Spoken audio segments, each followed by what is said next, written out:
नमस्कार, एस्ट्रो तक में आप सबका बहुत बहुत स्वागत है। मैं हूं प्रवीण मिश्र। 21 सितंबर 2025 की रात 11 बजने से ठीक 1 मिनट पहले जो ग्रहण शुरू होगा और देर रात 3:23 तक चलेगा, ये ग्रहण कौन सी ऐसी 4 राशियां हैं जिन पर सबसे ज़्यादा भारी होने वाला है। देखिए, जब भी कोई ग्रहण पड़ता है तो उसका राशियों से सीधे कनेक्शन होता है और कुछ राशियों को सीधे सीधे वो प्रभावित करता है, कुछ राशियों पर उसका इनडायरेक्ट असर होता है, लेकिन राशियों पर असर होता जरूर है। तो ये जो ग्रहण है ये हम आपको बता दें कि कन्या राशि और उत्तरा फाल्गुनी नक्षत्र में लगने जा रहा है। तो कन्या राशि वाले समझ रहे होंगे कि उनको परेशानी होगी, क्योंकि कन्या राशि में लग रहा है और उत्तरा फाल्गुनी नक्षत्र में जिन जातकों का जन्म हुआ है उनको भी सावधान रहने की ज़रूरत है, क्योंकि आपकी राशि और आपके नक्षत्र में ये ग्रहण लग रहा है। जिस दिन ये सूर्य ग्रहण लग रहा है उस दिन कन्या राशि में 3 ग्रह बैठे हुए होंगे, सूर्य, चंद्रमा और बुध। ये तीनों कन्या राशि में ही बैठे होंगे और वहाँ से 7वीं दृष्टि से वो मीन राशि को देख रहे होंगे और मीन राशि में बैठे शनिदेव 7वीं दृष्टि से इन 3 ग्रहों को भी देख रहे होंगे। तो कौन कौन सी ऐसी राशियां हैं जिन पर इसका सीधा सीधा असर पड़ेगा। तो देखिए, पहली राशि है कर्क राशि। कर्क राशि वालों को आगे आने वाले 1 महीने तक सूर्य ग्रहण के प्रभाव का कोई नेगेटिव असर ना हो, इसलिए सावधान रहने की आवश्यकता होगी। कोई बड़ा फैसला प्रॉपर्टी से संबंधित, कोई बड़ा फैसला आपकी घर परिवार से संबंधित ना लें आगे आने वाले 1 महीने तक, तो अच्छा रहेगा। दूसरी बात, लड़ाई झगड़े से बचें, नेगेटिविटी से बचें, धैर्य से, पूरी मेहनत से आप अपने दैनिक कार्य करते रहें। बहुत ज़्यादा मेंटल टेंशन ना लें, एग्रेशन से बचेंगे तो कोई परेशानी नहीं होगी, ये समय बीत जाएगा। तो कुछ महत्वपूर्ण बातें हैं जो हमने आपको बताई जिसका ध्यान रखना है। और स्वास्थ्य अपना ठीक रखें, खान पान ठीक रखेंगे, दवाई समय पर लेते रहेंगे तो स्वास्थ्य भी ठीक रहेगा। तो स्वास्थ्य के मामले में बिल्कुल भी लापरवाही कर्क राशि वालों को नहीं करना चाहिए। सूर्य ग्रहण का प्रभाव अमूमन 1 महीने तक रहता है, तो 1 महीने तक थोड़ा सा ज़्यादा सावधानी बरतेंगे। उपाय क्या करें जिससे कि इस ग्रहण के नेगेटिव प्रभाव से बचा जा सके। देखिए, कर्क राशि वालों के लिए सबसे सरल उपाय है कि जल ज़्यादा से ज़्यादा पीना है, पानी ज़्यादा से ज़्यादा पीना है, शरीर में जल की कमी नहीं होनी चाहिए। दूसरा उपाय, भगवान शिव का पूजन करना है, भोलेनाथ को प्रतिदिन जल चढ़ाना है, शिव जी की आरती करना है। और तीसरा कार्य, प्रतिदिन आपको एक मंत्र बता रहे हैं, इस मंत्र का जाप करना है। बहुत ही सरल मंत्र है, ओम नमो भगवते वासुदेवाय। इस मंत्र का तुलसी की माला से 108 बार जाप करेंगे तो नेगेटिविटी दूर रहेगी, मन शांत रहेगा और आप जो काम कर रहे हैं वो सही तरीके से अपना काम समय पर कर पाएंगे। अब दूसरी राशि की बात, दूसरी राशि कौन सी है जिनको इस सूर्य ग्रहण से सावधान रहने की आवश्यकता है। दूसरी राशि है सिंह राशि।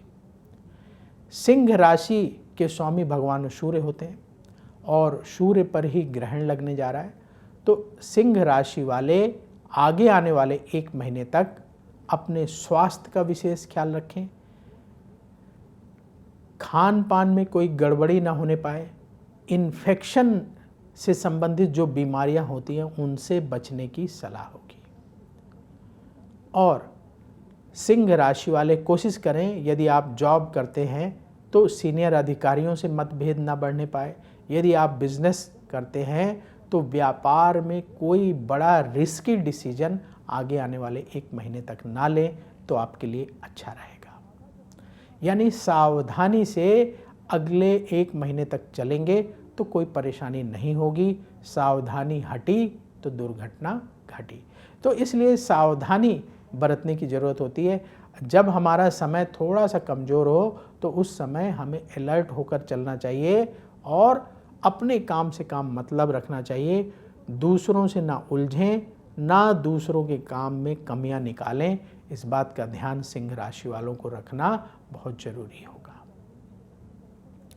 प्रॉपर्टी को लेकर घर परिवार वालों से, आपके जो परिवार के लोग हैं उनसे विवाद न बढ़ने पाए, इस बात का भी सिंह राशि वाले ध्यान रखें। उपाय क्या करें जिससे कि ये जो सूर्य ग्रहण का प्रभाव है, जिसका आगे आने वाले 1 महीने तक असर रहता है, ये आपके ऊपर असर ना डाले और आसानी से आपके 1 महीने भी बीत जाए। सिंह राशि वाले क्या करें कि प्रतिदिन सुबह उठकर स्नान करके, जब भगवान सूर्य निकलने लगते हैं, सूर्योदय के समय ही भगवान सूर्य को जल अर्पित करना है, देर नहीं करनी है। खास करके कोशिश करिए कि 8 बजे से देर नहीं होनी चाहिए। कोशिश करें कि सुबह जैसे ही आपके यहाँ सूर्योदय होता है, सूर्योदय होने के 15 से 20 मिनट के अंदर आप भगवान सूर्य को जल अर्पित कर दें। दूसरा उपाय, रविवार के दिन किसी ज़रूरतमंद व्यक्ति को 1 किलो गुड़ का दान करें। ये 2 उपाय आप करते रहिएगा, भगवान सूर्य को जल देना और रविवार के दिन गुड़ का दान करना, तो आप देखेंगे कि कोई भी नेगेटिव प्रभाव आपके जीवन पर इस ग्रहण का नहीं होगा। अब बात करते हैं तीसरी राशि की। तीसरी राशि कौन सी है जिस पर इस सूर्य ग्रहण का नेगेटिव प्रभाव हो सकता है? तीसरी राशि कन्या राशि है, क्योंकि कन्या राशि में ही ये ग्रहण लग रहा है। कन्या राशि वाले जो लोग जॉब कर रहे हैं, मान लीजिए गवर्नमेंट जॉब कर रहे हैं या प्राइवेट सेक्टर में बड़ी पोजीशन में जॉब कर रहे हैं, इस दौरान अपने जॉब को बदलने से बचें। जो सरकारी नौकरी कर रहे हैं, ट्रांसफ़र अगर आपका मनचाही जगह नहीं हुआ है तो परेशान मत होइएगा, धैर्य रखिएगा। आगे मतलब विचलित नहीं होना है। जॉब करने वाले लोगों को अपने काम को संभालना है और मन में अस्थिरता के भाव को बढ़ने नहीं देना है। प्रॉपर्टी से संबंधित बड़ा फैसला, जॉब से संबंधित बड़ा फैसला, बिजनेस से संबंधित बड़ा फैसला कन्या राशि वालों को आगे आने वाले 1 महीने तक ना करें तो अच्छा रहेगा। यदि कोई बहुत ज़रूरी हो तो सोच समझ करके करेंगे। अपने घर परिवार वालों से, कोई उसके जो विशेषज्ञ हैं उनसे सलाह लेकर के करेंगे तो बहुत अच्छा रहेगा। कन्या राशि वाले बेवजह की टेंशन मन में ना पालें, बहुत लंबे लंबे प्लान ना बनाएं। अभी आपका जो 1 महीने का समय है, इसको अच्छे तरीके से बिताने का प्रयास करें। अपने संतान पर, अपने परिवार पर ध्यान देने की आवश्यकता होगी। ये ग्रहण का नेगेटिव प्रभाव कन्या राशि वालों पर ना हो, इसके लिए आपको क्या उपाय करना चाहिए? देखिए, जिन लोगों की कन्या राशि है वो भगवान शिव का प्रतिदिन पूजन करें। सरल तरीका बताते हैं आपको।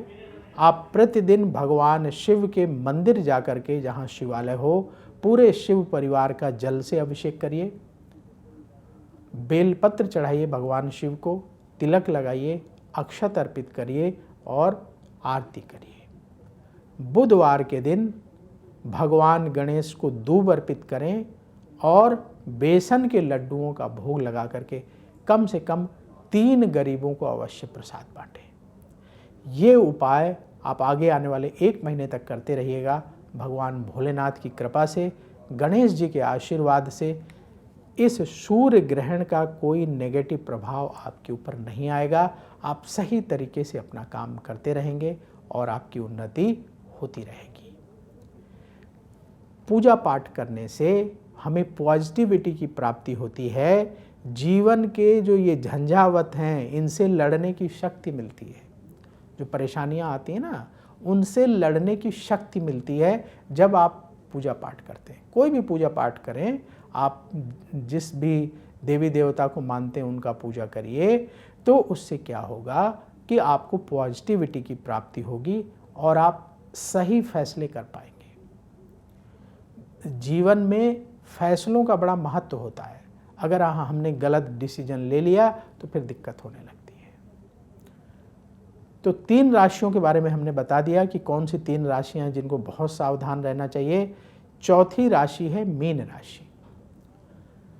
मीन राशि से ठीक 7वें घर में ये ग्रहण लगने जा रहा है। कन्या राशि में ग्रहण लग रहा है, तो मीन राशि से ठीक 7वें घर में। तो मीन राशि में बैठे शनिदेव कन्या राशि को देख रहे हैं, जहां सूर्य, बुध और चंद्रमा बैठे हैं, और सूर्य की दृष्टि, चंद्रमा की दृष्टि, बुध की दृष्टि मीन राशि पर पड़ रही है और ये ग्रहण लग रहा है। मीन राशि वालों को आगे आने वाले 1 महीने तक अपने काम धैर्य से करना होगा। किसी भी काम में बहुत ज़्यादा जल्दबाजी ना दिखाएं। सेहत के मामले में लापरवाही ना करें। अपने खान पान पर ध्यान दें। प्रॉपर्टी से संबंधित कोई बड़ा फैसला अभी ना लें। अगर आप प्रॉपर्टी खरीदने का मन बना रहे हैं तो अभी रुक जाइए। बेचने का मन बना रहे हैं तो अभी रुक जाइए। जॉब बदलने की अभी सोच रहे हैं जो लोग प्राइवेट सेक्टर में काम करते हैं तो अभी ना करें।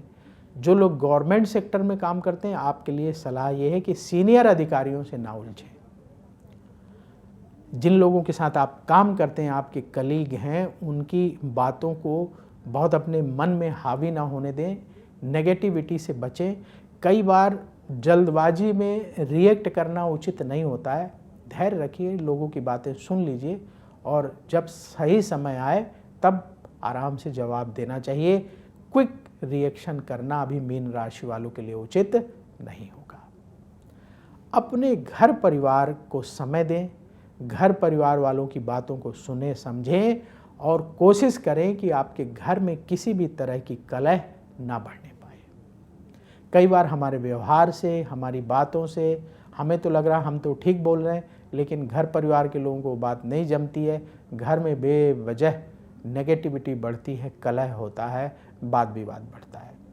तो कोशिश करें कि कई बार चुप रहें, कई बार कम बोलें, कई बार ना ही बोलें, तो अच्छा रहता है जब हमारा समय थोड़ा सा कमज़ोर होता है। तो मीन राशि वालों को सावधानी बरतनी है। धन के मामले में ध्यान देना है। गैर जरूरी चीज़ों पर धन खर्च करने से बचने की सलाह होगी। कोई इन्वेस्टमेंट करने जा रहे हैं, कोई बड़ा काम करने जा रहे हैं तो सोच समझ करके निर्णय लीजिएगा, या अभी होल्ड कर दें 1 महीने के लिए तो आपके लिए अच्छा रहेगा।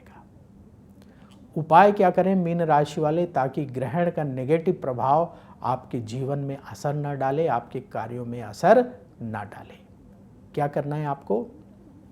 मीन राशि वाले प्रतिदिन भगवान विष्णु का पूजन करें। भगवान विष्णु और माँ लक्ष्मी का चित्र या छोटी सी मूर्ति अपने घर में रख लीजिए मंदिर में, और प्रतिदिन स्नान ध्यान करके पुष्प चढ़ाएं, अक्षत चढ़ाएं, तिलक लगाएं और आरती करें भगवान विष्णु की। ओम जय जगदीश हरे आरती ना, भगवान विष्णु की आरती। तो भगवान विष्णु की आरती कर लीजिए और तुलसी की माला से भगवान विष्णु के किसी भी मंत्र का जाप करें। कोई मंत्र आपको नहीं समझ में आ रहा तो हम सरल मंत्र बताते हैं जो हर कोई जाप कर सकता है और सीधे भगवान विष्णु की कृपा प्राप्त कर सकता है। वो मंत्र है ओम नमो भगवते वासुदेवाय। इस मंत्र का तुलसी की माला से कम 1 माला प्रतिदिन जाप करें। और यदि आपने गुरु मंत्र ले रखा है तो 1 माला गुरु मंत्र का जाप कर लें। अगर गुरु मंत्र नहीं लिया हुआ है तो कोई बात नहीं, भगवान विष्णु को ही अपना गुरु मान करके ओम नमो भगवते वासुदेवाय इस मंत्र का 108 बार जाप कर लीजिए, प्रणाम करिए। और जो जीवन में कष्ट परेशानियां हैं, मन में जो दुविधा है, टेंशन है, उसे दूर करने के लिए भगवान विष्णु से प्रार्थना करें। तो ये 4 राशियां बड़ी महत्वपूर्ण हैं जिन पर ग्रहण का नेगेटिव असर ज़्यादा हो सकता है। बाकी राशि वालों को ज़्यादा टेंशन लेने की आवश्यकता नहीं है। आप भी अपने दैनिक कार्य संभल कर करें और जिस भी देवी देवता को मानते हैं उससे संबंधित जो है पूजा पाठ अवश्य करते रहें। जिस मान लीजिए आप देवी जी के भक्त हैं, माँ दुर्गा के भक्त हैं तो दुर्गा चालीसा पढ़ते रहिए, आप हनुमान जी के भक्त हैं तो हनुमान चालीसा पढ़ते रहिए, ताकि आपके जीवन में पॉजिटिविटी मिलती रहे। हमें पूजा पाठ से सकारात्मक ऊर्जा की प्राप्ति होती है। तो इसलिए सभी को पूजा पाठ करना है, सभी को भगवान से आशीर्वाद प्राप्त करना है और भगवान पर भरोसा करना है, तभी हम इस जीवन के भवसागर को अच्छे तरीके से पार कर सकते हैं। और ग्रहण से डरना नहीं है, घबराना नहीं है। जो आपको उपाय बता रहे हैं ये उपाय करना है, इससे आपको फायदा होगा। तो अभी वक्त हो चला है आपसे विदा लेने का। देखते रहिए एस्ट्रो तक, बहुत जल्दी फिर आपसे मुलाकात होगी। और एस्ट्रो तक अगर आपने अभी तक नहीं सब्सक्राइब किया है तो ज़रूर कर लीजिएगा, ताकि जो महत्वपूर्ण जानकारी एस्ट्रो तक पर आती है वो आपके पास समय समय पर पहुंचती रहे। नमस्कार। अगर आप मुझसे जुड़ करके अपनी समस्याओं का समाधान चाहते हैं और चाहते हैं कि आपकी समस्याओं को ज्योतिष के माध्यम से सुलझाया जाए, तो आप हमसे संपर्क कर सकते हैं, जुड़ सकते हैं एस्ट्रो तक पर।